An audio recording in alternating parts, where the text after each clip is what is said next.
You are watching My Naija TV. Tọ́lọ̀ ń fún ṣé ìjà mi àmì ọlọ́run yìí àwọn náà ti kọ́ àwọn mìírí torí wọ́n mọ̀rọ̀ gbọ́ngàn lẹ́bùn mọ̀ pé wọ́n kéré. Ọjọ́ orí yìí ò tí ì kọjá kí ni àwọn yẹn ń bá yín jà pé ẹ tètè bímọ fún ṣé ẹ ti dàgbà jẹ́ ní tó ń bímọ lọ ni. Tọ́jọ́ orí yìí bá bímọ tí ẹ bá ṣe gbọ́ lọ́n ṣe ṣe yín ó yẹ ká dáwọ́ túná fún yín ni.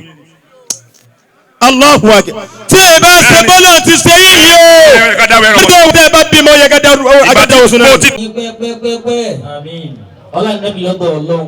آمين ولا لا حول ولا قوة إلا بالله العلي العظيم لا حول ولا قوة إلا بالله العلي العظيم لا حول ولا قوة إلا بالله طيب نسي أني أوجز كثيرا مما تقول في القليل أوني مبا ينصروا يسعى بلغا نمباويو أو بمداو أما تبالي هو الله مملارة النبي محمد صلى الله عليه وسلم تلسل بنتي ما بميكروفون باي إيميجي إلو مداني وباسيري ماني جزي نموذي سامون كوكوسي Masha Allah. Ọlọ́run jẹ́ kí ẹ̀mí gbogbo àwọn ọ̀gálàpọ̀ ogun. Ṣùgbọ́n kó tó di pé máa lọ bàbá wa bá lórí ilé ti dé. Maulana Sheikh Al-Fadil. Orin ọ̀pá kan tí Afa Abdul Hafiz tí wọ́n fi ṣe rẹ̀ fà fún bàbá Al-Marhum Tanana ní fi ṣe. Masha Allah. Wọ́n lo alhandasa mantikiya ń bẹ̀ gẹ́gẹ́ bí àwọn al-muhallilun al-mufakkikun ad-darisun tí wọ́n máa ṣe tahlilu nusus ni wọ́n ti jẹ́ yé wa handasa mantikiya. Yóò sọ. Oni qalli busmaini inta fi bẹ̀rẹ̀ orin yẹn kí ká munadin ọ̀làwùnmí ya abba istafik wastaikis fama labba àwọn adébí kan wọ́n ní qalli busmaini barhaman wa sa'ida wọ́n ní tajidu bihi aqsa mustawin janaba Allah mo fi orin mo fi kí abba Maulana Sheikh Ibrahim Sa'id ọ̀làwùnmí ọlọ́mọsà jáde wọn pẹ́ bàbá lórí ilé tọ́ nísìnyí à ń lọ sọ́dọ̀ bàbá wa àgbà bàbá nàmbé ní. He has done it before and I'm very sure we'll do it here again. Bàbá máa ń ṣe tí bàbá bá sọ̀rọ̀ sẹ́mọ̀ ìrírí ayé àti Kùránì àti tí máa bá ṣe Ọlọ́run bọ̀ tipẹ́. Kò bá ìjẹ́sẹ̀jú mélòó kan ní ọba lò ẹ́ sì máa kí Ọlọ́run lára wọn. Ọlọ́run ti ṣe bàbá mi nù. Maulana Sheikh Al-Fadil. Bàbá ọlọ́mọ tòní. Ẹ wò bá ndé Muhammad. Sallallahu alayhi wa sallam. Sheikh Ishaq Balógun oníwàásí àgbà. Ti gbogbo olú fọ káfàtà alan wasala marhaban bi fadilati Allahu hayata sheikh ọlọ́run jẹ́ àrí bàbá pé bàbá náà ní ọ̀rọ̀ billahi minash shaitani rajim bismillahir rahmanir rahim qad aflaha man zakkaha wa qad khaba man dassaha. Aki àfàwà tí wọ́n tọrọ bàbá wa mi rí bàbá ní Samudu mi tọ́kì wá. Bàbá olówó lágbà. Ìdẹ́ ń bá a ṣe kọ́ ha. Faqala Rasulullahi naqatallahi wa dhukiyaha. Fakadhabuhu fa'akaruha. Fadamdama alayhi rabbuhum bizanbihim fasawwaha. ولا يخاف عقباها ومن كان يبدي بدعاء لشيخ من الغم والخسران والعقد نجا وإن كان ذنبي أبو آل محمد فذلك ذنب لست عنه أتوب. Òkè Ọlọ́run. Allahu akbar. Ẹ̀mẹ́ni tí ń jẹ́ Ọlọ́run ni. Allahu akbar. Gbogbo owó tó bá fẹ́ sọkún lérí ọmọ dákọ̀ bá ń kọ́ lọ́hùn. Allahu akbar. Gbogbo owó tó bá fẹ́ kí ọ̀tá rí ó fi ìjà lẹ̀ kó fìbínú lẹ̀ kó máa ṣàdúrà fún ọpọlọ ń jẹ́ kẹ́mi ìrì ogun dákọ̀ bá ń kí Ọlọ́run. Allahu akbar. Jàmáà ta ní jẹ́ Ọlọ́run. Allah. Ta ló pèrè lọ́lọ́run. Allah. Ta lọ́tọ́ lọ́hùn jẹ́. Allah. Ta ń lóyún ara rẹ̀. Allah.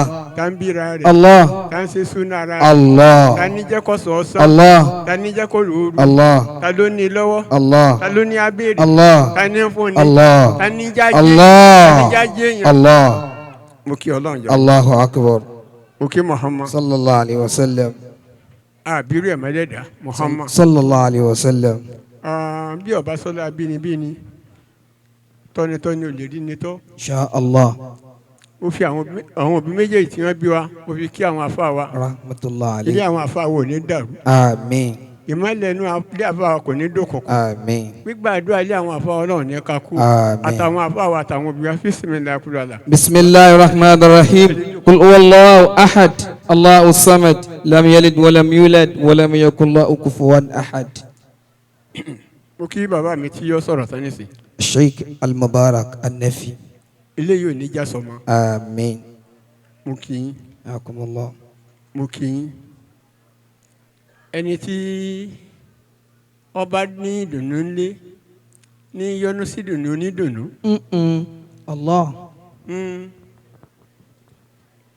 ẹni tí ń fẹ́ kí dùnnú ọ yọ́nú léwu kì í tí ì ní rí dùnnú ní dùnnú sí. allahu akbar. ó di mélòó. ó di méjì. ìjà ń dadú mẹ́wọ̀n. ayakumullah. mo kí yín bá mi. damallahu hayatu. mo kí yín. mo kí bá mi pẹ̀lú funfun irùngbọ̀n yín. adoktor. ó dúdú tẹ́lẹ̀ ni ẹ ní darúgbó. àgbàlẹ̀ dà. àmín. ẹ sàmì ni. àmín ya allah. àbárúgbó lè fẹ́ dà. alọ́fẹ́ darúgbó. èmi ò tọrọ arúgbó. ìyẹn bá darúgbó kò dáa. insha allah. ẹni ó darúgbó kò wúlò fún rẹ̀ mọ́. àgbàlẹ̀ dà. àmín. mo kí bá mi. mo kí bá mi. mo kí bá mi tí wọ́n gbé ọkọ̀ ọmọ jáde. sheikh mo kí agboola. bá mi. mo kí mulku suleiman. sehu sataru. satar. ọjọ́ rọrùn. àmín ya allah. ọjọ́ yóò rọrùn. àmín.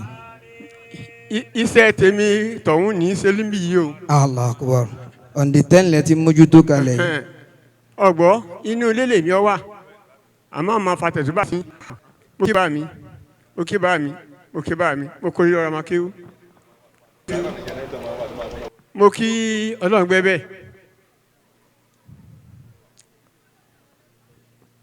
bọ́bá wọ ọlọ́run jọ́ mi ẹ̀sà lè má bí ẹ̀sà. kò sẹ́ni tí ó tó láti ọlọ́run kò sólúwẹ̀. mo kí yín. mo kí gbogbo ẹ̀yin bá mo kí yín. àmì ọlọ́run mo kí ọ.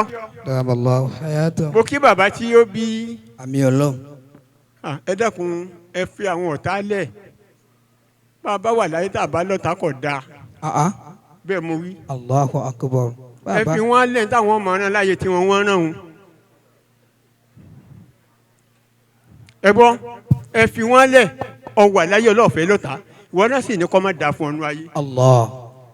bàbá lọ́ta kò dáa bá mi bàbá lọ́ta kò dáa méjì la wáyé gbogbo ẹni tó bá wáyé lọ́kàn tí kejì ọba tẹ̀lé inú léwọn ìdùn. allah. wọ́n bí ọlọ́mọ ibi ìtẹ̀lé ibi lọ́tà ibi.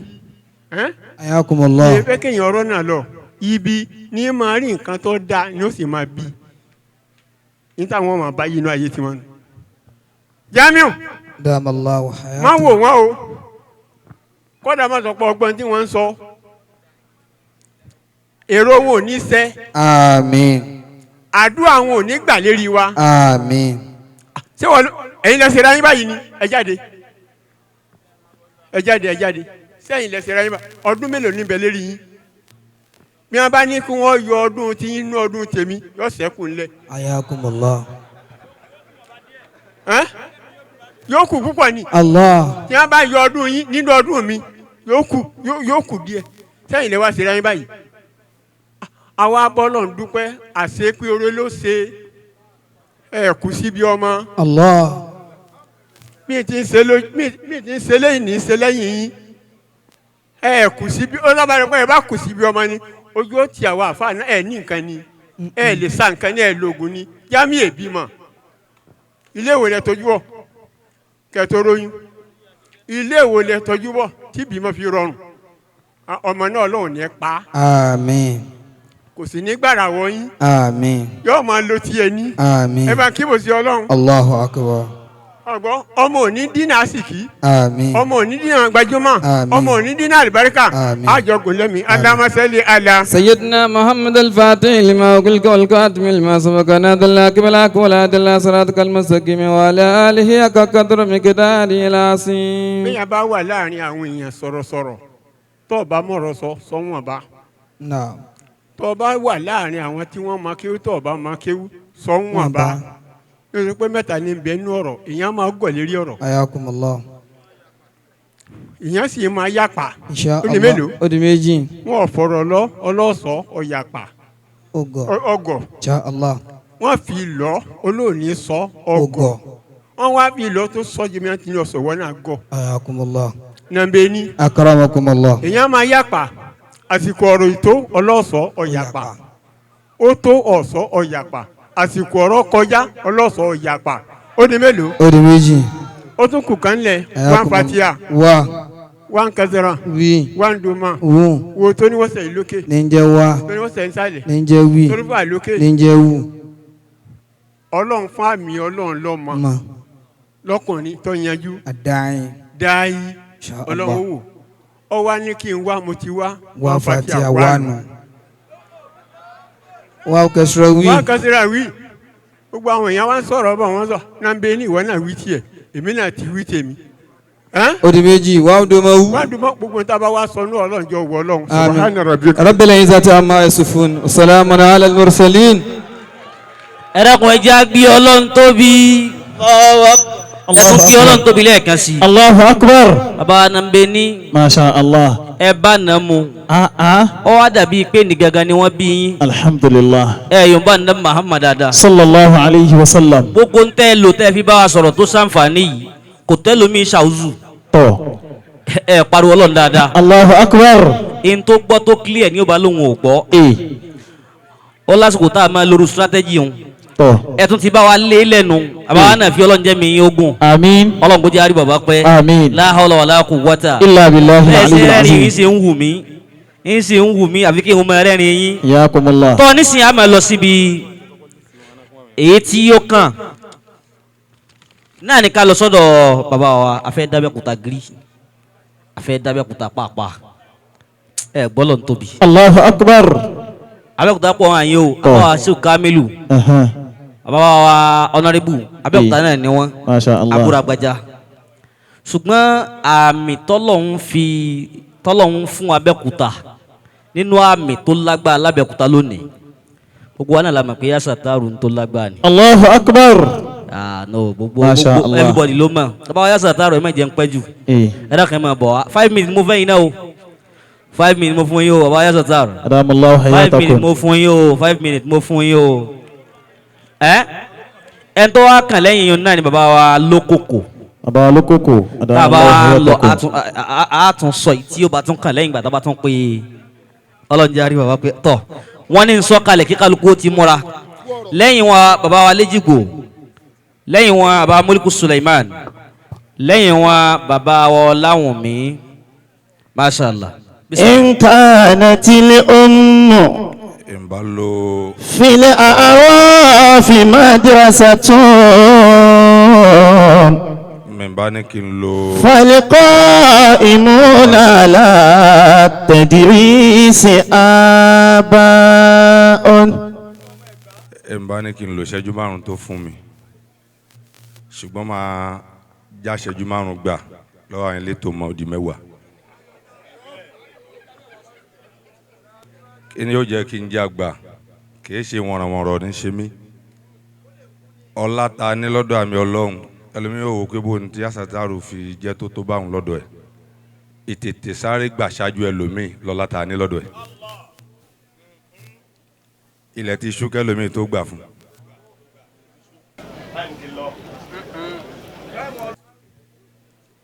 ìjọ tí Ọlọ́run ti yọ lẹ́yìn ara ṣé àmì Ọlọ́run làwa ti gbà ẹlòmíín ṣe ń yẹ̀ wò lọ́wọ́ ó ń yẹ̀ wò lọ́wọ́ ó ní ò jẹ́ kí wọ́n kíyè bí wọ́n ṣe ké mi wọ́n ṣàbòsí mo yà síbẹ̀ níbẹ̀ kọ́ ni mo ti fẹ́ bẹ̀rẹ̀ ọ̀rọ̀. mo kí àwọn bàbá tí wọ́n ní wá àwọn láìfù wáyà tí ò mójú ẹni ó so láìfù wáyà ò dẹni tó so mọ̀ àfẹni tí ò bá tẹ̀ lójúmọ́lẹ̀ ẹ máa bá torí pé òun lòún so tó bá tẹ̀ lójúmọ́lẹ̀ ó kọ rẹ̀ ó kú òní èèyàn yóò di òkú àwọn náà ni wọ́n jókòó yìí. àwọn rèé. bàbá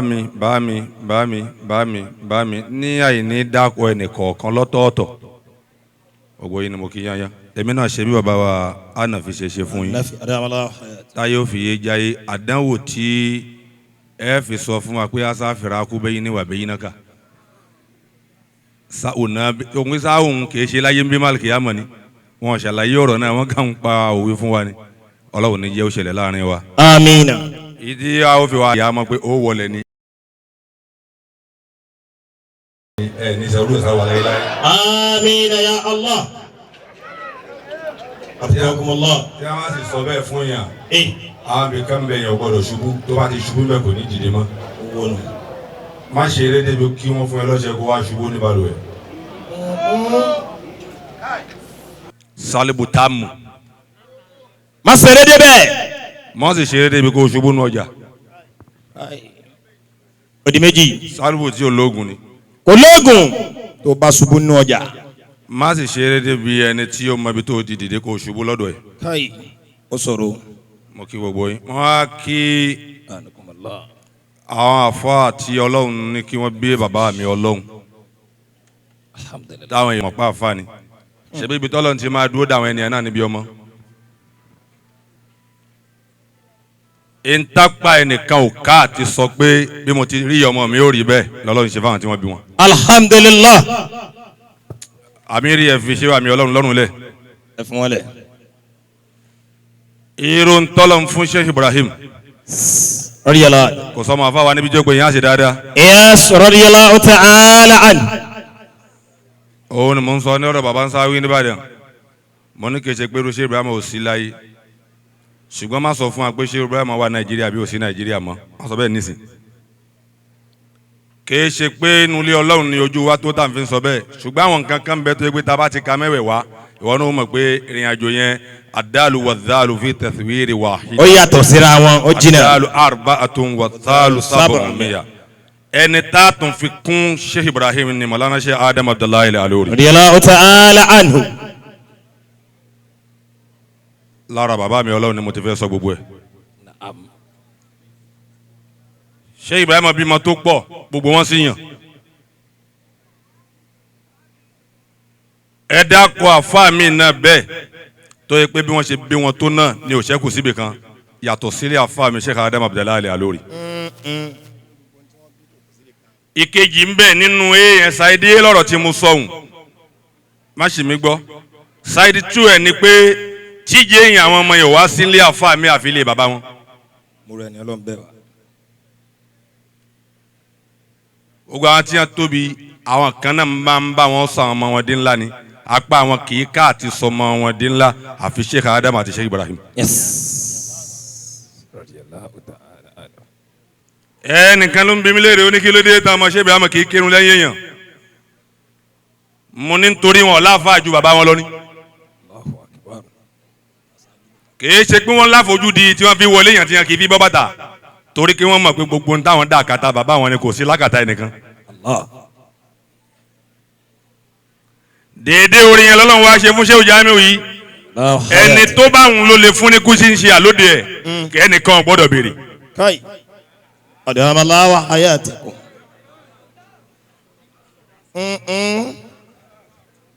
ṣé mo lè bẹ̀rẹ̀ ọ̀rọ̀ àbí kí n máa nìṣó. ẹnìkan ò sì gbọ́dọ̀ béèrè. rárá ibi tó bá fi ẹ́ sí lójoogo toró nípinnu jẹ́yàn ẹ̀. káyì. Allahu akbar. kí lẹ́lẹ́kejì ń bẹ̀ kò sáfà tẹnu ẹ̀ gbà pé bọ́lọ̀ ń ṣe ṣayé Sheikh Jamiu kọ́ lọ́ má ṣayé ọmọ ń bẹ̀. kò sáfà tó lè wí bẹ́ẹ̀. ó gbọ́ nǹkan làwọn afá máa fi béèrè ìbàkọ́ wọ́n bí àwọn afá léèrè pé kí ló fà á èyí tọ́lọ́hún fi ṣẹ́kù èyí tí wọ́n bá lẹ́nu náà ṣíṣẹ́kù ọlọ́run bàkọ́ wòyẹn ọmọ ni. ìlọlọ́run wá fún Mawlana Sheikh Muhammad Al-Jamiu Sunusi àmì ọlọ́run. adamalawa hayatahu. mi ò sọ lákùnmá ń gbèsè wò dáadáa wí bẹ́ẹ̀. mi ò sọ fún wọn rí. ó ti rí bẹ́ẹ̀. ẹ mọ tó jẹ́ ngbà tí ò jẹ́ kí n wà nú ẹni tí ó ṣòrí ibú tí màá fi mú nọ́mbà lẹ́yìn. ṣe ń gbọ́. mo sùn jẹ́jẹ́ ni èmi sì lálà mi ò sì gbàyàn gbọ́ kí n lóun lálà sí màmá wo ni. mo wá lálà mo wá rí ṣéwù wàláhì tí kódà wá sí tí mo ṣe fún yín yóò ní kí bàbá mi ọlọ́run ẹnìkan pè mí láti London pé bóun ni mo ṣe wá ń kí ṣéwù jáde ní bàbá mi ọlọ́run mo ní no kì í ṣọjọ́ orí ni wọ́n ń wò lára ru wọn yìí àgbàlagbà tí wọ́n ń kí wọn tí wọ́n ń kàn mí sí wọn dédé gbìyànjú tí kálukú ń gbìn káyè rẹ lè bá rí báyìí tí ò tó bá wọn là ń ké lára yìí. Allahu akbar. wọ́n á máa wẹ ọṣẹ àfa ńlá wọ́n á máa wẹ ọṣẹ kí mo fẹ́ rí báyìí àwọn tí wọ́n dá sọ̀bùnù tó jiná mọ̀ ni wọ́n bí wa tábà wá rí ẹni tí wọ́n fún ní nàtíjà sọ̀bùnù tí ò wẹ́ púpọ̀ àfi kàkì. Allahu akbar. ẹ̀yin tí wọ́n máa pò kọ́lọ̀ nínú ìlú yín tẹ́ ẹ máa fi ṣe fáàrí pẹ́yìn lẹ ní mélòó àfa tó tóbi níbẹ̀ tó birú eléyìí. Mu wa.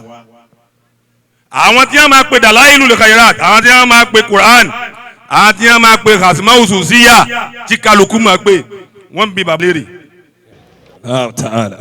arábàdàn ìwà ọ̀rọ̀ tí wọ́n sọ sí bàbá mi náà bẹ̀rẹ̀ ní torí mi ò níwà sí ọ̀rọ̀ wọn bàbá mi náà ni màmá sọ wọ́n ní nínú ilé Kàdíríyà wọ́n làwọn rí bàbá Lánàṣẹ. Lánàṣẹ wọn làwọn rí wọn bẹ́ẹ̀.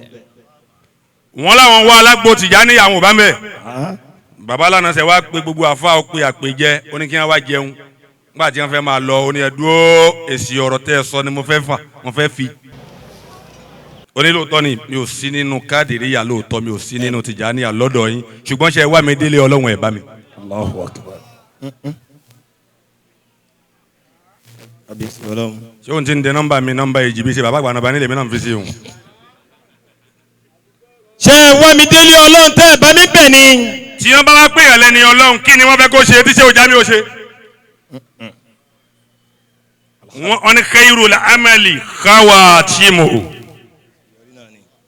khairul amali khawatimuhu bàbá àgbà Hanafi wọ́n náà wọ́n ti wo gbogbo ayé sọ́tún sósì àwọn òríru yín wọ́n fi parọ́ gbogbo gbà ní sì máa ń sọ bẹ́ẹ̀ ìtọ́lọ̀ ń ṣe fún yín gbogbo ayé ló ń kọ́ lóyìí ṣùgbọ́n o ẹ̀gbọ́ ìtọ́lọ̀ ń fẹ́ fún wa nínú ìsìláàmù nìyí ẹ̀jẹ̀ àmọ́ bẹ́ẹ̀ tí a bá ń rò wípé bàbá tó bí Ṣéhù Jamiu àti ìyá tó bí wọn lọ́lọ́run fún ní kínní tá a bá lajúlẹ̀ nǹkan kan eléyìí ò tiẹ̀ níbọ̀ gbàgbé ẹ̀. pariwo amina kó lọ òkè dáadáa. Amina ya Allah. kò lè sọnù ó kàn kì í sọnù. o gbọ́dọ̀ ìwọ ni. òun sọ fún Abẹ́òkúta pé èèyàn tí ó kù tí ò ní lẹ́yìn ni ó gbọ́nu yín èmi lẹ́ ń bá fa wàhálà wàláhì wà Rabbul Kaaba tírélà kọjá láìlọ́nù ni kò ní kun nǹkan ò ní mí kò ní ní mí ni. kò ní ṣe nǹkankan. tírélà kọjá lára láìlọ́nù kí ẹ̀yin tó jí ni mo ti wà lójú ojúfò. gbàgbé ẹ̀.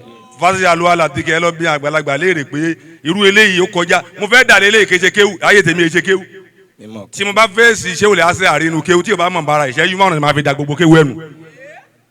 gbàgbé ẹ̀. tó bá dẹ̀ fẹ́ fi ẹ̀yàn afáyín lélẹ̀ jẹ́ kí wọ́n jọ pé wọ́n wá sí wọ́n fún wa ní tọ́pìkì wàá mọ̀ pé ládùn ni wọ́n ti fún mi ní tèmi kéṣe kéwù. ihun tí mo fẹ́ kí kálukú lọ yẹ̀ wò bàbá àgbà Hanafi ti parí ọ̀rọ̀ èyí tọ́lọ̀ ń fún Ṣéhù Jamiu àmì Ọlọ́run àwọn náà ti kọ́ àwọn mìírí torí wọ́n mọ̀ ọ̀rọ̀ gbọ́gán lẹ́bùn mọ̀ pé wọ́n kéré ọjọ́ orí yìí ò tí ì kọjá kí ni àwọn yẹn ń bá yín jà pé ẹ̀ tètè bímọ fún ṣé ẹ ti dàgbà jẹ́ ní tó ń bímọ lọ ni tọ́jọ́ orí yìí bá bímọ tí ẹ bá ṣe gbọ́ lọ́n ṣe ṣe yín ó yẹ ká dá ojú náà fún yín ni. Allahu akbar. Tí ẹ bá ṣe bọ́lá ti ṣe yìí o.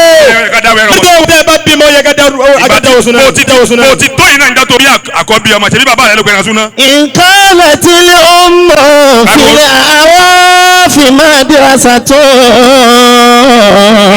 falikọ́ ìmúna àlà tẹ̀dírísì àbá òun. ṣé wọ́n ti wá dàgbà jẹ́ ni tí wọ́n máa ṣe bó ni wọ́n dàgbà jẹ́. ó kéré lẹ́ni tó bá kọ́ bí tí èyí kó wọ́n bá pẹ̀rẹ̀ sọ́ni. àgbọ̀dọ̀ fi wọ́n wéyàn ni ìwọ̀n dàgbà jẹ́ tí wọ́n ta gálà lọ wọ́n ládùn nírú wọn lọ́dọ̀ àwọn àfà nílé kéwú bàbá nírú wa kì í ẹ̀ka kì í wá ládùn wa lọ ra omi wa tí ẹ bá ipá yẹn máa fẹ́ bàjẹ́ gbọ́dọ̀ gbélé ní wa ládùn. falikọ́ ìmúna àlà tẹ̀dírísì àbá òun. ẹ lágùn ẹ sọ fún ẹni kan ṣẹ́ẹ̀kì wọn àti wọn bá ń lé mi kí wọn padà kí wọn lé nǹkan mi mo ti kọjá odò. falikọ́ ìmúna àlà tẹ̀dírísì àbá òun. dídá ọ̀tọ̀ bíbí ọ̀tọ̀ ẹjẹ́ àfi bíbí ilẹ̀ ẹjẹ́ aran dídá. àwọn tí wọn wá ẹnìkan ń gbà tí wọn bí mi pé kíni mo ní wèrè níyìn ni ta ló bí ànábì. bàbá tí wọ́n fún mọ́tò gidi tí ò ní nọ́mbà ló bí. kí ló tẹ̀ wọ́n á wò pé ẹni tó bí wa ò ní nọ́mbà ẹ bá wà tí ní nọ́mbà rẹ̀ jọ ẹyin tí ẹni àti ẹni nọ́mbà bí lọ. kí ni fèsì náà yín tẹ̀ tó wọ́n wá wá káàkiri. tẹ́ ẹ bá wá rẹ̀ ni tẹ́ fi wá wuyẹ fi wá wà nábì náà. bàbá tí ò nà kankan bìlìn tà sí ibì ló bí ànábì. kò dẹ̀ ṣe dáwùtù nùbú wa ẹ̀. kílẹ̀ wa ń dáwùtù wa pé wòlíì òbí wa ọ̀rọ̀ yẹn ni kí wòlíì bí wa ni ṣé wòlíì ló bẹ́lẹ̀ ní ṣèkáyẹ̀ tó rí báyìí. ẹ lọ jòkó jẹ́ kẹ́ ẹ sáàsì nẹ́tíwọ́ọ̀kì ń síbò.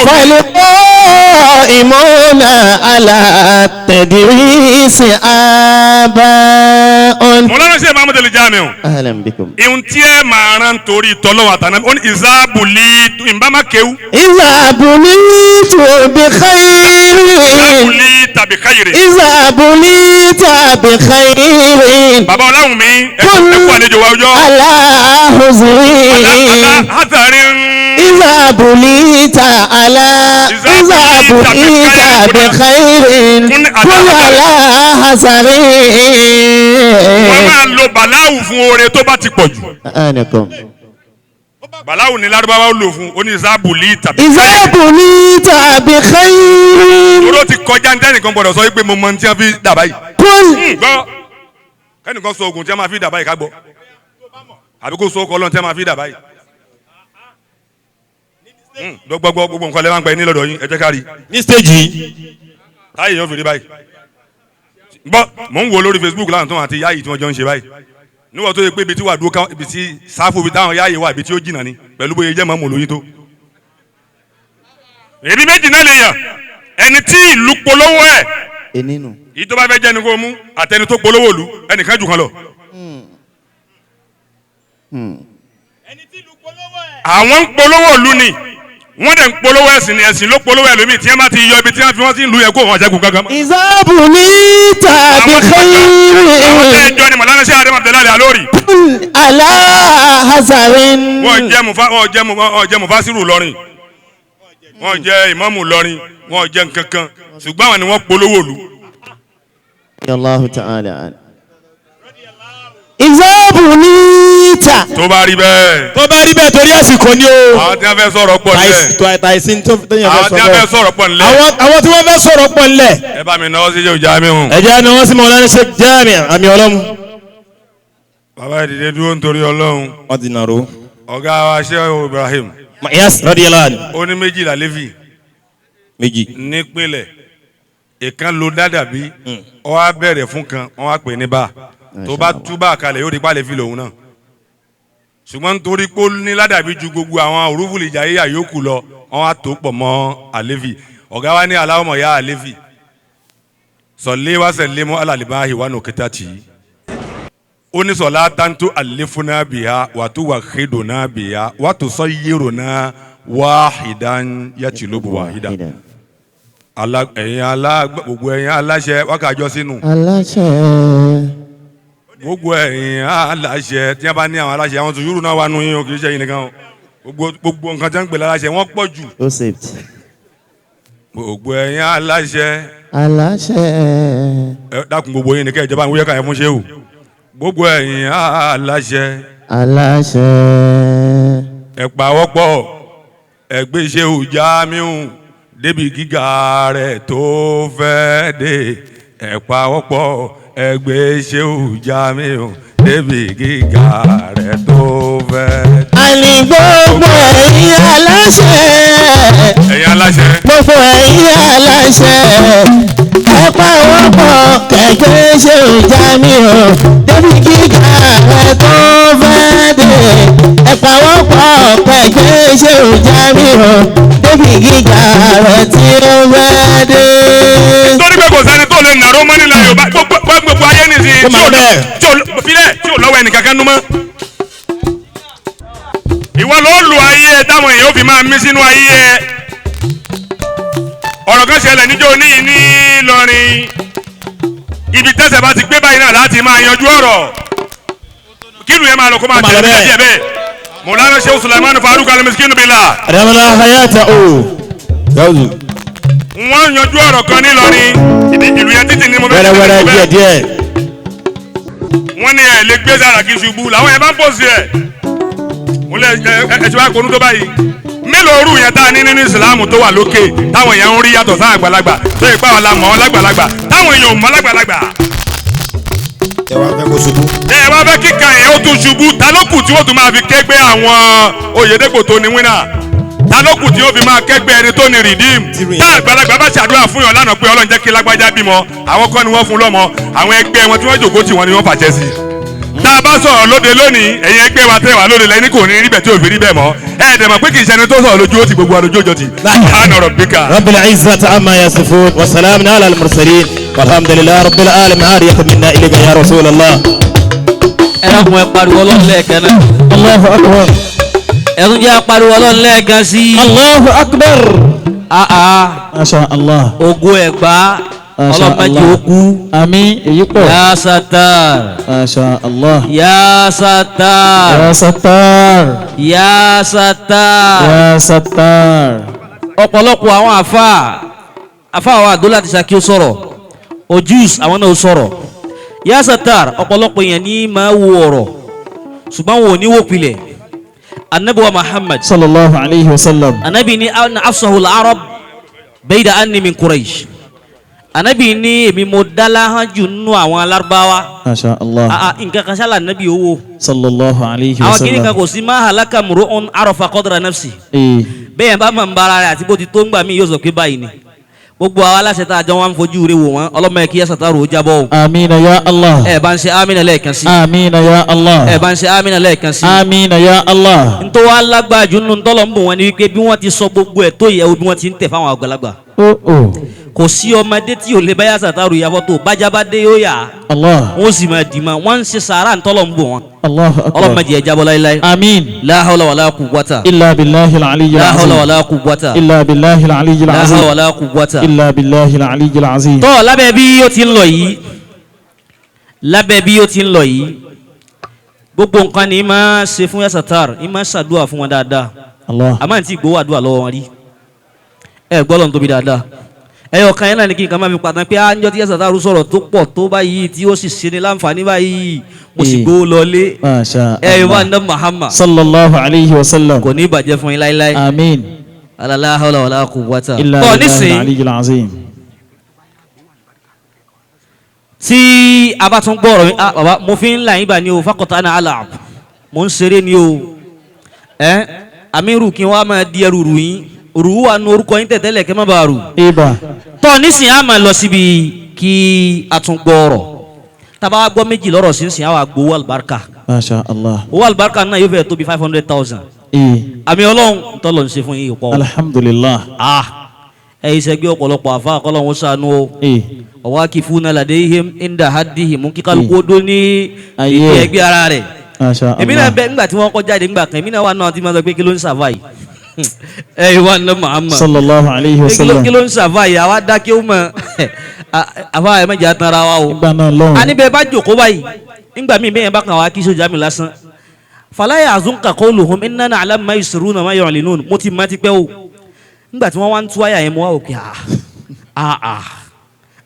èèyàn ṣe wá rí báyìí kódà bó yẹ pé fídíò lẹ̀ ń wò ẹ má bínú ẹ̀yà wèrè díẹ̀ sà ẹ pariwo lọ́nà dáadáa. Allahu akbar. níjọ́ tí wọ́n tún súrátù nasir iza jaa nasrullahi wal fatih wọ́n ní ọ̀tọ̀ ní nasiru wọ́n ní kọ́ńkà ní kéèyàn ó kọ́ńkà tó bá ti borí ọ̀tá rẹ̀ wal fatih àrànṣẹ́ wàá dé ọ̀nà wàhálà àwọn ni wọ́n rọ̀ ayéta nasa ó sì wá máa ráwọn èèyàn yadkhuluna wọ́n máa wá sọ́dọ̀ rẹ̀ fi dinillahi wọ́n gẹ́gẹ́ wàá di dínú àfùwájá àwọn èèyàn máa wá kò ní jẹ́ nìkan o fasabbih bihamdi rabbika ọpẹ́ ni o dúpọ́ lọ́hún sàwọ́lẹ́sà láàrin àìmọye èèyàn wastaghfiruhu kó wá wọ́lọ́ lálá foríjì tó rò máa parọ́ ẹ dákun ẹ bá ń sọ fún kémi ìsínlé ẹ bá ń sọ fún kémi ń bọ̀ wá tó sì ní lọ wastaghfiruhu innahu kana tawwaba mo ní láòlà wala quwwata illa billahil aliyyil azim. ọkọ̀ baliki ọlọ́njẹ́ mi yín ogun. amiina ya Allah. ẹ sáàmìnà dáadáa. amiina ya Allah. ẹ tún sáàmìnà lẹ́ẹ̀kan sí. amiina ya Allah. wọ́n fẹ́ yẹn mẹ́fì wá tó fẹ́ràn sí Jamiu lórí 1000 ẹ má bọ̀. èèyàn mẹ́wàá. lẹ́ẹ̀kan náà ó yá kíákíá ká má pẹ́. èèyàn mẹ́wàá tí n bá ti rí èèyàn mi fúnra mi yín sì dèèyàn kan. bàbá fáwọn ẹ̀ má bọ̀ wá. bàbá wa lókòkò òkòkò Michael là ń lọ báyìí. adamallahu hayata sheikh. kí àwọn bàbá Dr. Maulana Dr. Abbas. ọlọ́run jẹ́ àrí bàbá pẹ́. amiin. ọlọ́run jẹ́ mi bàbá ogun. amiin. bàbá alókòkò là ń lọ́dọ̀ wọn nísìn òkòkò maiko bàbá wa Maulana Sheikh Ad-Da'iyatul Kabir. Masha Allah. àwọn eléyìí máa gbàsọ lọ́rùn eléégún ni pé wá ibi tó dùn náà ó tó. Masha Allah. inú àwọn junudu markazi tọ́lọ̀ ní kí Sheikh Adamu ó tọ́ rahimahullah. náà ni bàbá wa Maulana Sheikh Al-Fadil bàbá alókòkò. in tó sọ fún bàbá pé 5 minutes ọlọ́run ò jẹ́ rárá o ọlọ́run jẹ́ mi yóò gùn èyí náà lẹ́bí máa ń sà. máa wágó salamun ala al-hilmi salamun ala tuka salamun ala al-islami bada muhammadin. salamun ala al-ilmi salamun ala atuqa salamun ala al-islami bada muhammadin. gbogbo ẹ̀yin àfa bẹ́ẹ̀ bá ní kí n sọ̀rọ̀ tí mo bá ní òsọ irú ìjókòó báyìí wákàtí dọ́là lisani ẹnu mi ti sọnù torí àmì ọlọ́run ti já mi o mo ti kọ̀nẹ́ẹ̀tì ẹ̀ mọ́ àmì ọlọ́run ti ní kálukú yín ńjọ́ mi ò ń gbé ọ̀rọ̀ máa gbẹ ni ńjọ́ mi ìrìnà kò ní wúlò àfààní fasma bí qalbika. فابصر بقلبك إن العين كاذبة واسمع بقلبك إن السمع خوان واسمع بقلبك إن السمع خوان. ẹ rí i pé èèyàn mẹ́rin ni mo kà ń bẹ̀ wọ́n salamu ala al-hilmi salamu ala tuka salamu ala ala al-islami bada muhammadi lọ́dọ̀ ẹ̀yin ó ní harud asifu malayu safu njọ́ mi nǹkan bẹ́ẹ̀ tí èèyàn ò gbọ́dọ̀ pé salamu ala al-hilmi ó ti dorin irú ó wá yọ alùkò mbẹ́ okay. èmi ó da akọ èèyàn méjì àbí mẹ́ta mo kí Sheikh Musa aramallahu ayatahu. ẹ̀rí lẹ́ẹ̀kan ọ̀rọ̀ rẹ̀ ló ká mi la wàhálà tó ṣe ti pọ̀jù ojú eré lọ lójú orí báyìí ń gbọ́ wá dìde tó lóun fẹ́ sọ̀rọ̀ mo ní kó jókòó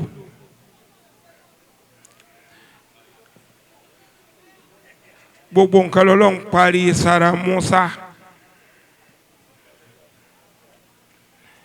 inú Musa kìí bàjẹ́ sírí orí tọ́lọ́mbà ṣe fàáfàá kan mo máa débẹ̀ ni ẹ sì ní ìjòkó tí Musa kó wá dọ́dọ̀ àfàá kan lẹ̀ láì dá bẹ́ẹ̀ ń bá tún sọ kò ní bá yín dá sí bẹ́ẹ̀ bá wá fi lọ alọ́lọ́run sáṣẹ wa kọ́ yanjú ọ̀rọ̀ wa mo kí ọ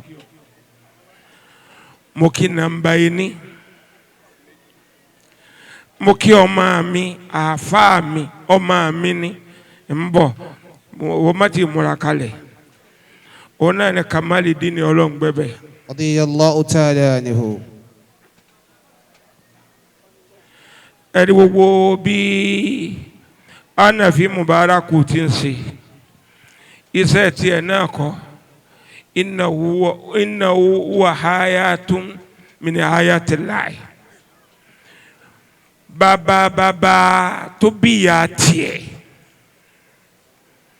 ló béèrè irú bóun ó ti rí i àmọ́ njọ́ tí ń ṣàdúrà máa gbọ́ mo ti ń pàṣẹ náà fún ọ ti pẹ́ o njọ́ tí ó béèrè irú rẹ ó ní kó má jẹ́ pọ́ lọ́dún náà lọ́lọ́run ó fi sí ló fi fìyà rẹ̀ síbi ó jù sí bí mo fẹ́ kọ́ lọ lè jù torí bọ́ bá jáde lọ́lọ́dún ọ̀ ní pẹ́ kú.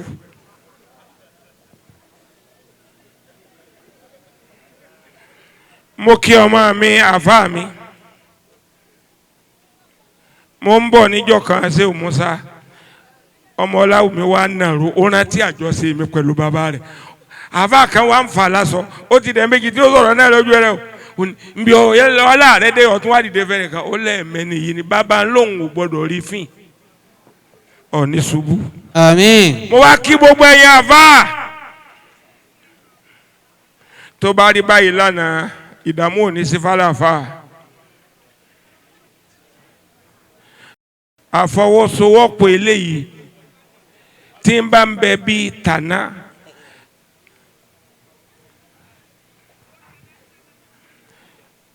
gbogbo iye wa náà àpàdà síbò ní tọ́sí wa.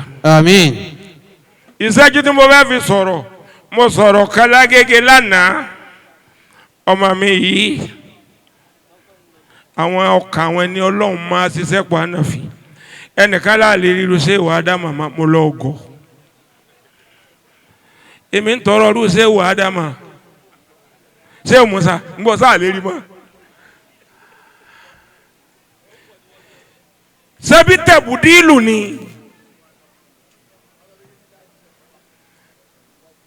wọ́n bí àbá kan pé ẹ dákun àfa àbò olóko yìí ti jẹ́ oní Muhammadu àwọn wa ní ẹ̀yin ẹsẹ̀ Muhammadu ó ní kò yé ọ ni àná huwa ẹsẹ̀ huwa Muhammadu èmi pẹ̀lú ẹ̀ lájọ wa bá a bá dídò ṣe wà á dá màmá asòfò nínú ìsìlámù nù kódà irú wa àti fatil òwúbi ló gbé àfọ onímọ̀dí tó sọ pé kàhámàdàlámù yunsa wọ̀láwọ̀ ọlọ́run ó sì yẹ ká nẹ́bí olọ́ba ńlá yìí ni wàá parí iṣẹ́ tó tún sẹ́kù yóò wáyé.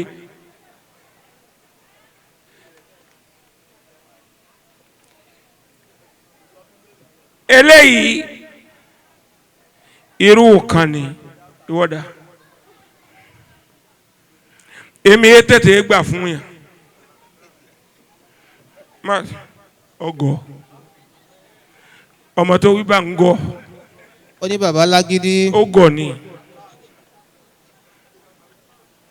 bàbá wa Ṣéhù Jamiu radiyallahu ta'ala anhu ó ní Zakaria la tu'minu bin nasi hatta ta'rifa haqiqatahu ẹ dákun ẹ̀yin ní fọ́tò ẹni sí ya èmi ò dá nínú fọ́tò ẹ̀ mẹ́yà mi mọ́ n ò fáyìn ẹ tẹ̀tì ní bẹ́yẹn bá ń sọ̀rọ̀ ó ṣeéṣe káwọn ọmọ ìlú tí mo fẹ́ dákọ̀ yóò wà ń bí ilé ogbó àfáà kan wá síbẹ̀ wọ́n ní Ṣéhù ni ó sì kó Ṣéhù tèmi dànù ń bọ̀ wọ́n rántí kí mi má mo wá nírú kí ni ń ṣe wọ́n ní tó bá fẹ́ jáwé yóò pàṣẹ fún gi kó tẹríba ni mo ní Ṣéhù kélé anabi jugi fẹ́wé àbí kó gungi ni kì í sọ pé kí gi ó tẹríba mo wá ní ẹni ó wá já lójú mi ó wá pé ń tí pé wọn ò dá mọ́ mo ní arákùnrin ó ní bàbá wọn ò mọ̀ pé yìí ni wọ́n sọ wọ́n ní kí n má jẹ́ bá mi nínú ìlú.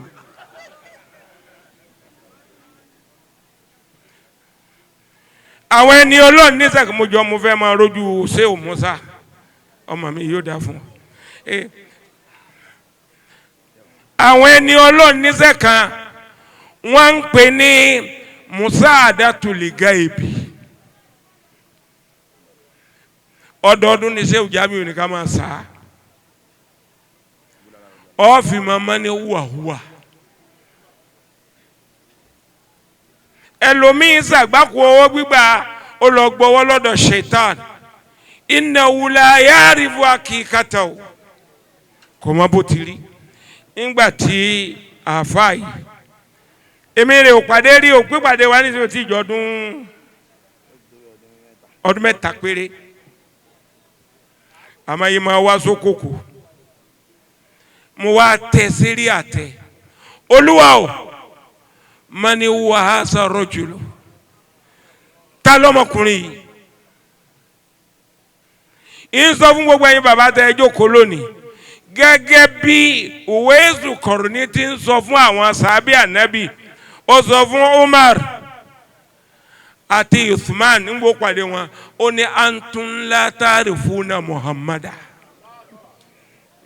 ǹjẹ́ kò ní kòrò létí àwọn yẹn wá wò pé àwa lọ́lọ́wọ́ mà nẹ́bí ó ní antum la ta'rifuna Muhammad gbogbo ẹ̀yin bàbá antum la ta'rifuna Muhammad Jami àwa pàdé lọ́dọ̀ bàbá ní Òkè Ọ̀sà owó láwà ní sùmọ́láńjọ́ náà búlù ni èmi pẹ̀lú Sàtàrù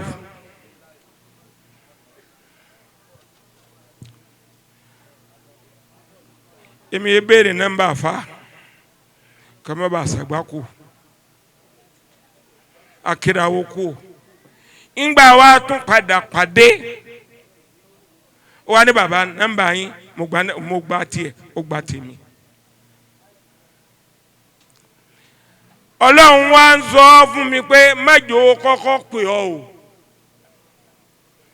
Lukman má bọ̀ wá ọmọ bàbá nù kò gbọ́dọ̀ kọ́kọ́ pè ọ́ tó bá kọ́kọ́ pè ọ́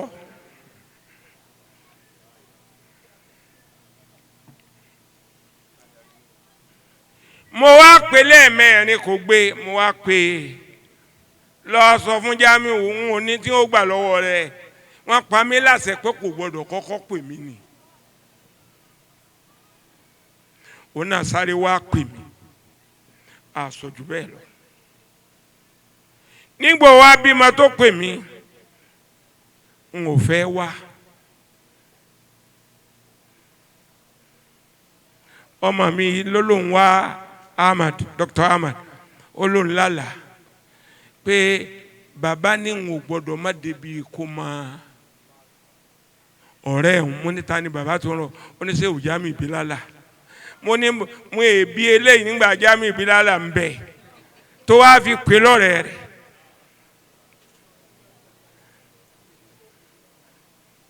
bàbá wa fún mi ọ̀pọ̀ nìkan ní òfin ṣàdúrà fún ọ lónìí ọ̀rọ̀ sí al-yawmu khamrun wa gada hamrun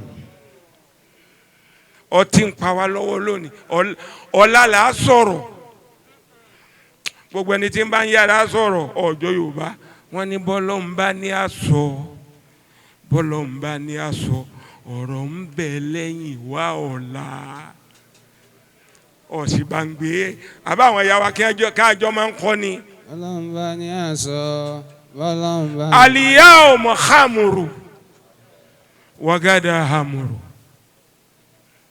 Jamiu Ọlọ́run ti parí iṣẹ́ rẹ̀ àmọ́ pẹ̀lẹ́ pẹ̀lẹ́ kún pẹ̀lẹ́ pẹ̀lẹ́ èyí ń bẹ bàbá ọmọ tó jókòó yìí Kamaludin wọ́n lọ bí òkú kan nìbàdàn àwọn tí wọ́n níbẹ̀ yẹn bá dáná fòkú tẹ́yìn bá jẹ́ ń bẹ̀ yóò yà wèrè bí n bá ti sọ tó bá ti jẹ́ rọ sọ fún wa pé rọ ni o Kamal ebi wa ń pa bàbá mi Ọlọ́run gbẹ́bẹ̀ ó wá ní Shehu Lawal wọ́n sọ fáwọn màláíkà kó gbé bàbá tá à ń ṣàdúrà fún èkó gbénu ná Ọlọ́run gbẹ́bẹ̀ ní bàbá ní Òṣòdì ni mo mọ̀ ọ́ má ṣe bẹ́ẹ̀ dákun ẹ̀yin ará Ìbàdàn tẹ́lẹ̀ yìí dáná ẹ lọ dáná fún ọ bẹ́ẹ̀ bá fẹ́ kí bàbá yín ó wà nù ná.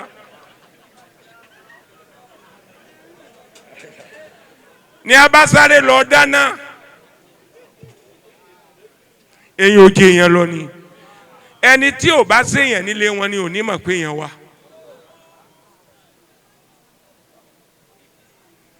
ọ̀dọ̀wọ́ rẹ̀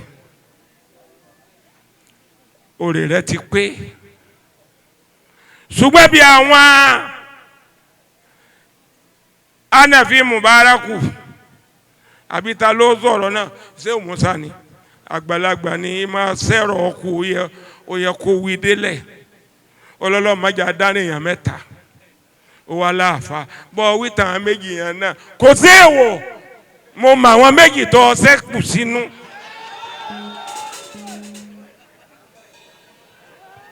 ṣé wàá sílé ó là á mọ́lẹ̀ ó ní mo bẹ̀rù àfà tí ń bẹ̀rù Ọlọ́run mo bẹ̀rù àfà tí ń bẹ̀rù Ọlọ́run mo bẹ̀rù ajíjáwé lórí igi àjí ìwágbò nílẹ̀ mo tún ṣe bẹ̀yìn ìyá tí wọ́n ń pè lágbà tẹ́ bá wà nítòsí àṣetẹ̀ríba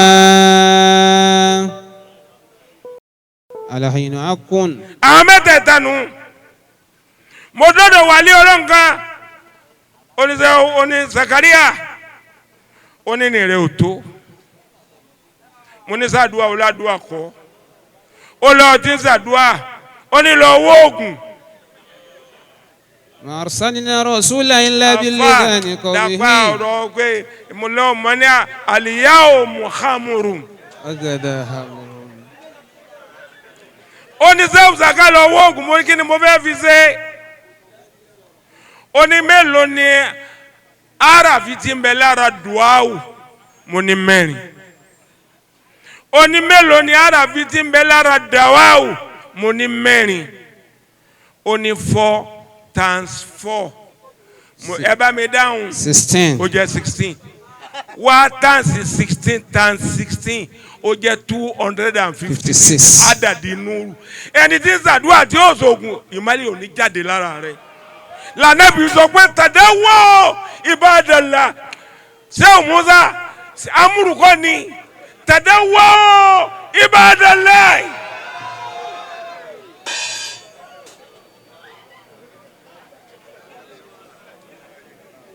oní tí ẹni kí n kọ fún ọ tí gbogbo ẹ̀yin àfáwọn bá mi kọ asakalahu mi ní àṣìyá àríbáhàtín. أعاذك الله من أربعة أشياء من أشياء أربعة. àwọn tí ń bẹ báyìí bọ́ọ̀ bá sì ké ń gbà pé kò sí mọ́lẹ̀ mi lára rẹ̀ ọ̀yì tí ìpédégbò pé kọ́kànlélí ó gbó fara ẹ̀ balẹ̀ asakalahu mi ní àṣìyá àríbáhàtín. أعاذك الله من أشياء أربعة. الموت والإسك والإفلاس والعرب. الموت والعشق والإفلاس والعرب. الموت والعشق والإفلاس والعرب. kèése pẹ́ni tó kúta sunkún lélẹ́rí ló kúta fa lóhùn ìníṣẹ́ òmùsá ni kí wọ́n yọ kúrò lẹ́ẹ̀kan ojo ọ̀rọ̀ tí mo sọ lágége lánàá mo ń rìpíìtì mo ní àárírú sẹ́wọ̀ ádámà lọ́jọ́ kó láyè mi òjò nu àmọ́ kò lè rọ̀ nínú àkókò sí àkókò òjò ní máa sákọ sẹ́wọ̀ òmùsá ó wá ní ká yọ àyà kan kúrò ká yọ àràfi kan kúrò ngbò débi súnmọ́ láyà mútu fi ha ó wá ní ká yọ wàhálà kúrò mbẹ ẹ dàpọ̀ ẹjọ́ gbọ́n tí mò ń wí. àwọn eníkéwu sàmánì wọ́n lè nákìdù rẹ pé bó o ní sẹ́wù Musa ẹ̀rí pé kẹfìrí ni Musa ó wá ní kí ẹ yọ lámàlífù kú o màkàmà rẹ̀ ló débẹ̀. bàbá wa ń Dásàlátì radiyallahu ta'ala. ìjọ tí ó parí iṣẹ́ lérí ọ̀rọ̀ Awólọ́wọ̀ ó ní gbogbo yẹn máa gbọ́ láǹtàfọ́àlù wà láǹtàfọ́àlù abada bàbá ní òsì abada nínú Kùránì ẹ sọ pé èmi ń Dásàlátì fi abada sí bá ń bẹ bá a bá sí wọn ò ní jùgò sápòtì Awólọ́wọ̀. òkú kan ní súnmọ́ láyà mútu fi wà láyà yá wọ́n wá ti àwọn tí wọ́n pa ni wọ́n ti sí ni ọ̀ní dagun kú. Àmín. ọ̀ní kú díẹ̀díẹ̀. Àmín. ọ̀ní kú kán. Àmín. ọlá nẹ́bà Muhammad. sallallahu alayhi. ẹlẹ́ẹ̀kejì wàlí ishku. ìfẹ́kùfẹ́ tí mú ní tí mú bàbá bọ́mọ rẹ̀ ló pọ̀. ìfẹ́ àfẹ́jù tí máa fa àgbẹ̀ bọ̀ ṣé o Jamiu nù ọmọ mi kan wá sọ́dọ̀ mi wo ilẹ̀ mọ́ Lukumanu Jamiu ó ní kan nínú àwọn àdàbí ó láwọn èkó ló fi ránṣẹ́ sí wọn pẹ̀lú saki Lukumanu ẹni nọ́mbà ẹ̀ lọ́wọ́ o ẹ̀kọ́ Lukumanu Jamiu tó wà lérí ilé Al-Adabi làwọn náà. ó gbé fọ́tò rẹ̀ wá hàn mí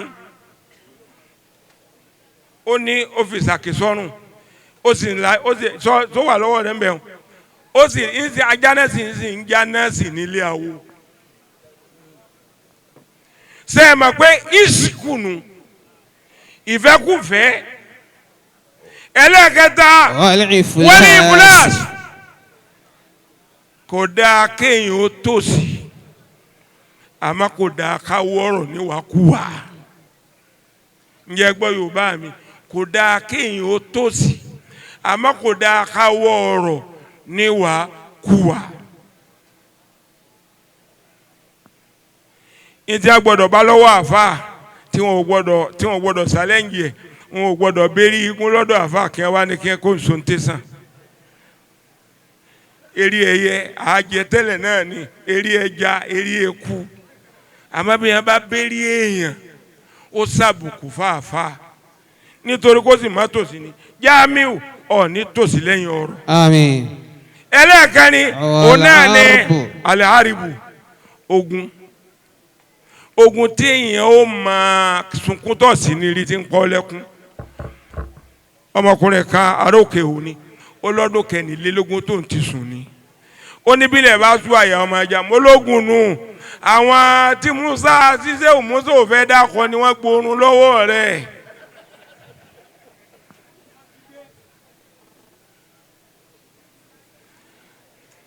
ẹjọ́ ẹ má jẹ gbogbo ẹ̀yin tẹ́ ẹ jókòó yìí ẹ má ṣì àwọn ọmọ kéékèèké lọ́nà ẹ sọ fún wa pé kí wọn má ṣẹbọ ẹ sọ fún wa kí wọn má fọtí lo oògùn àmọ́ ẹ má sọ pé oògùn ò dáa gbogbo àwọn tó ní ò dáa ni wọ́n.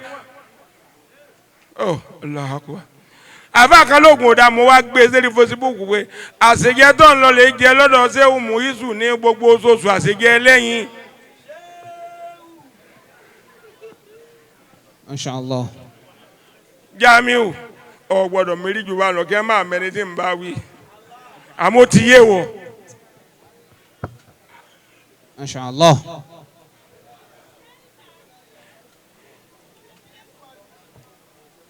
ẹ wá ràn àwọn ọmọ wọ̀nyí lọ́wọ́ ìrànlọ́wọ́ tí àwọn tí ń lọ lè sáwó fi ń sáwó ẹ jẹ́ kó wà lọ́dọ̀ ẹ̀yin bàbá náà bá a bá jọ jókòó ntí wọ́n mọ̀ tí a fi ń jẹ nìkan ọ sọ fún pé sọ kíní ìsọ mọ́ kò kúkú ní gbé kúrò lọ́dọ̀ rẹ̀ a máa lè ṣe bẹ́ẹ̀ nìyá fi ń jẹ wá Jamiu ìyàwó ní jẹ́ Àmín. gbogbo ẹni tó bá fẹ́ kó ń láti bọ̀ tán ẹ bá mi náwó àtáyà sí ọlọ́ngbẹ́bẹ́ bá sì rí o bá tí ì sí lọ́wọ́ rẹ̀ àmọ́ yóò wà lọ́wọ́ rẹ̀ bàbá rẹ̀ ló fún mi o.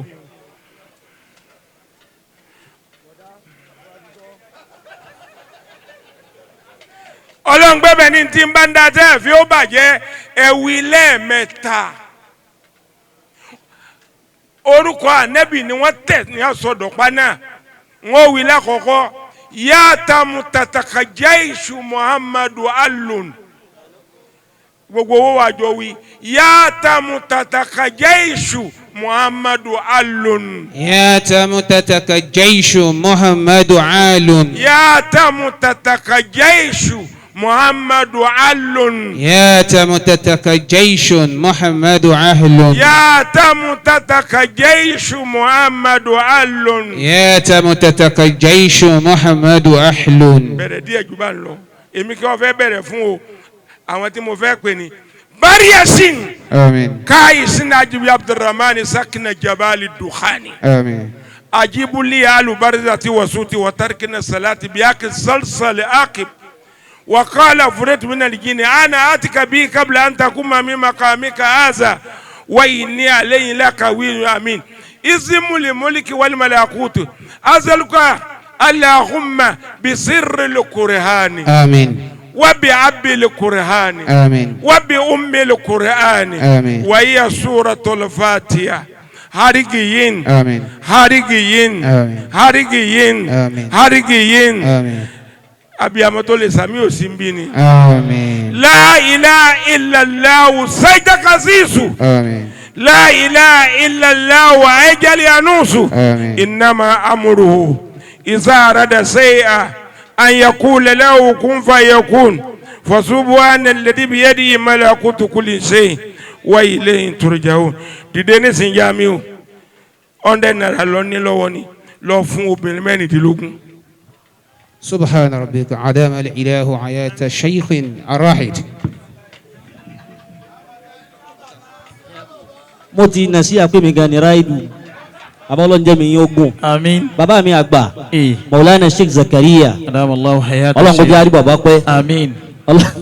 ya Sheikh ìṣàrà yìí ni ń fọ́lọ́ ìṣàrà yìí ni ń fọ́lọ́ abá Maulana Sheikh Zakaria adamallahu hayata Sheikh. akramaka Allah jari bàbá pẹ́. akramaka Allah jari bàbá pẹ́. akramaka Allah jari bàbá pẹ́. akramaka Allah jari bàbá pẹ́. Sheikh Zakaria jari bàbá